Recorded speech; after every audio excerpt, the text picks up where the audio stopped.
देश में लगातार कोरोना के मामले बढ़ते ही जा रहे हैं। दिन पर दिन कोरोना के मरीजों की संख्या भी बढ़ती जा रही है।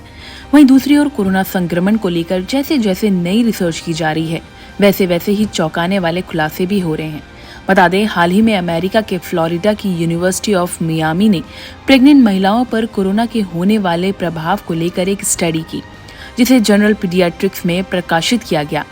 मियामी यूनिवर्सिटी के रिसर्चर्स के मुताबिक ऐसे 2 कंफर्म केस सामने आए हैं जिसमें कोरोना वायरस ने महिला के प्लेसेंटा को पार कर गर्भ में पल रहे बच्चों के दिमाग को डैमेज किया है। अमेरिका में हुई इस रिसर्च से भारत की प्रेग्नेंट महिलाओं के सामने कई सारे सवाल खड़े हो गए हैं कि क्या कोरोना का असर होने वाले बच्चे के दिमाग में हो सकता है। इसके लिए हमने एक्सपर्ट से जाना कि क्या है पूरा मामला और ऐसे में क्या सावधानी बरती जा सकती है। हाल ही में मियामी विश्वविद्यालय में एक अभी रिसर्च में बताया गया है कि गर्भावस्था में जिन महिलाओं को इस कोविड इन्फेक्शन का संक्रमण हुआ था, वो वायरस ने उन बच्चों के दिमाग में डैमेज के लक्षण देखे हैं। इन बच्चों के जन्म पे उन्होंने देखा गया है कि उन्हें दौरे पड़ रहे थे और उनके डेवलपमेंट में भी रुकावट थी। इसी वजह से एक बच्चे की 13 महीने में मौत भी हो गई और उस ऑटोप्सी में उन्होंने वो देखा कि वो वायरस उस बच्चे के ब्रेन में थे। इसी रिसर्च से ये बताया गया है कि ये वायरस नवजात शिशु में गर्भावस्था के समय में जो माताओं को ये संक्रमण होता है वो ब्रेन डैमेज भी कर रहा है।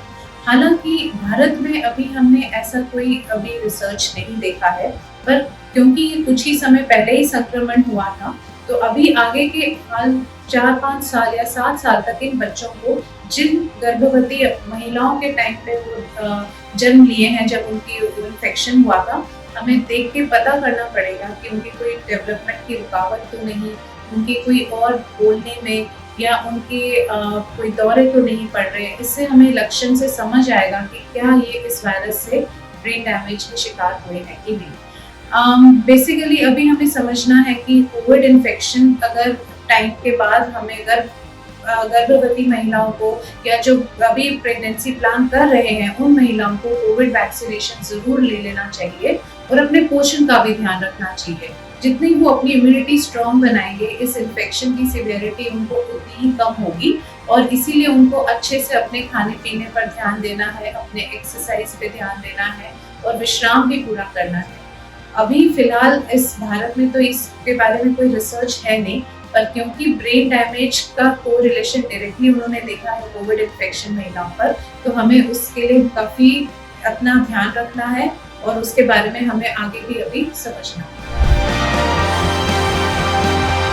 दरअसल पहले डॉक्टर्स के पास इस बात का कोई सबूत नहीं था कि कोविड-19 वायरस गर्भ में पल रहे बच्चे या नवजात के दिमाग को भी नुकसान पहुंचा सकता है, लेकिन इस नई स्टडी के बाद ये बात कंफर्म हो गई है। जिन 2 बच्चों पर रिसर्च की गई है, उनकी मां गर्भावस्था की दूसरी तिमाही में कोविड संक्रमित हो गई थी। ऐसे में कोरोना संक्रमित होने से बचें और कोरोना के लक्षण दिखने पर तुरंत डॉक्टर से सलाह लें। हेल्थ से जुड़ी इस तरह की और वीडियोस के लिए लॉग इन करें thehealthsite.com पर।